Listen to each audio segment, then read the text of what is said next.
Hi, this is Jill from Fabric Garden, and I want to talk about month 2 of our Garden Veggies block of the month.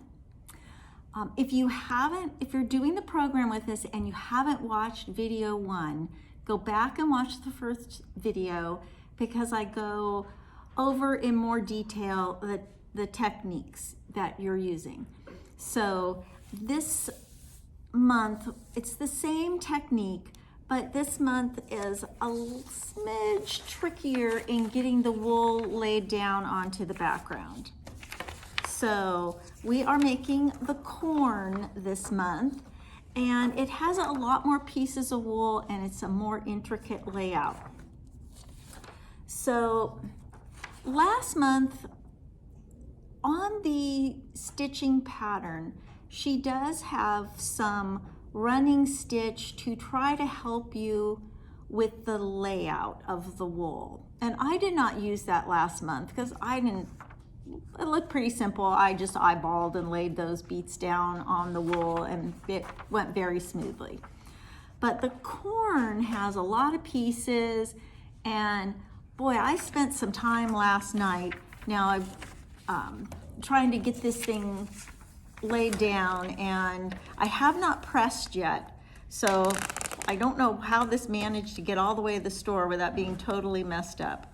But I've kind of got, I haven't put the little corners on, but I've kind of got my basic layout.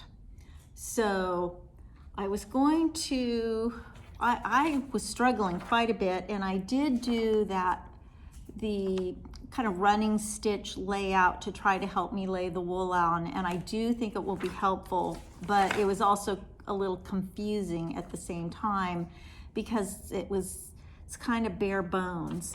So I want to talk about, so these are your wool pieces, and I'm going to talk about a couple things here. I didn't mention this in month 1, but in month 1, we were just cutting out a couple of beads. There wasn't much, but this time we have more cutting.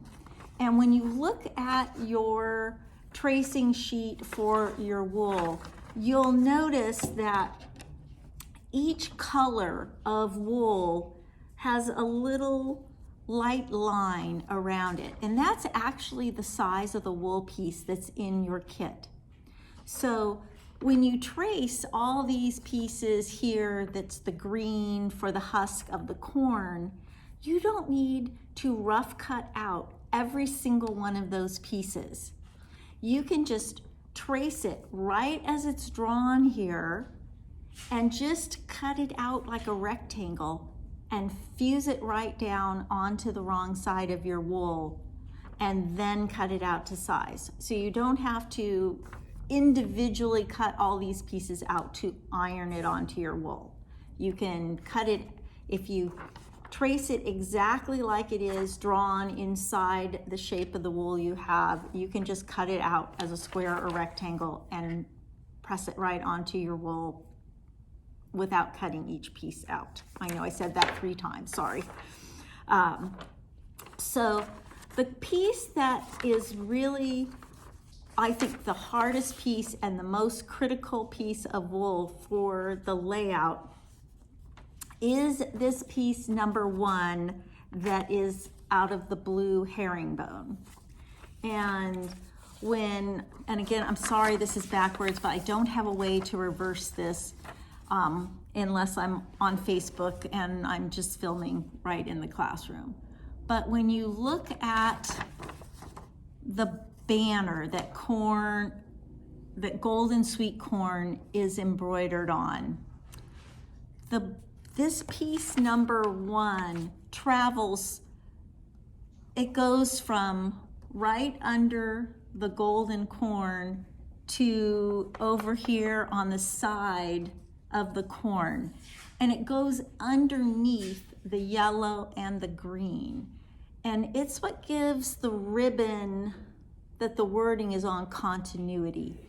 And it's a little tricky to get it under there and get it placed, and I might play with mine a little bit more, but I did find, and I'll hold it up and you can see, I'll try not to get it all out of shape here. I'll move my corn a little bit. I did stitch the that running stitch to help me place it, and I think it did help me to get the corn down, and it helped me on the ends of the ribbon where it's cut to be like pretty ribbon. It helped me get those set, and once you kind of get those basic things set, you can start kind of shifting and putting things under. But it really was a little tough this time to get all the wool laid down.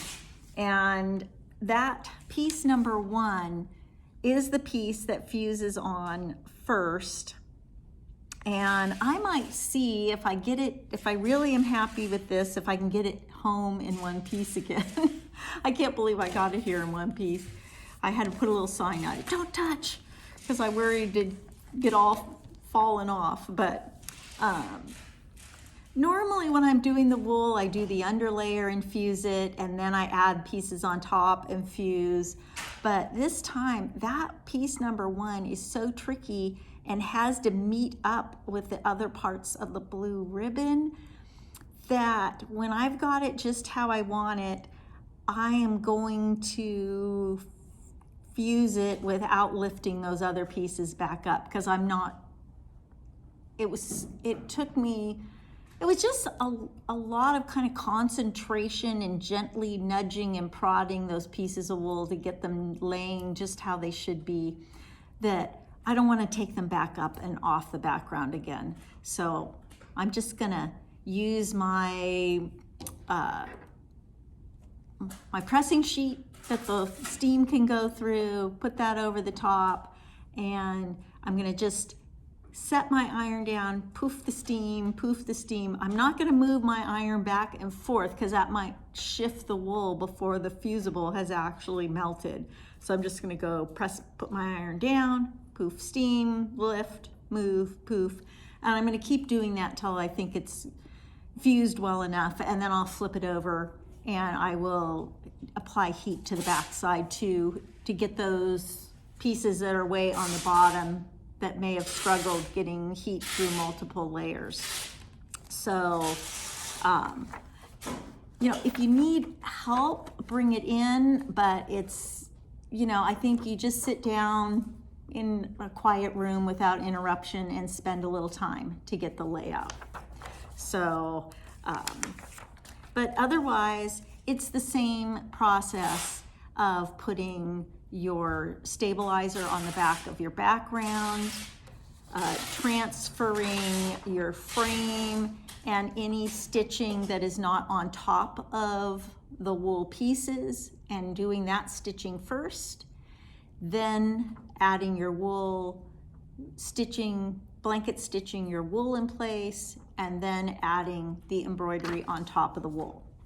So that's the basic order. And the pattern is very detailed in that way of what order you are stitching. It's got your order of stitching on here and the order of putting things down. So that's really for month 2.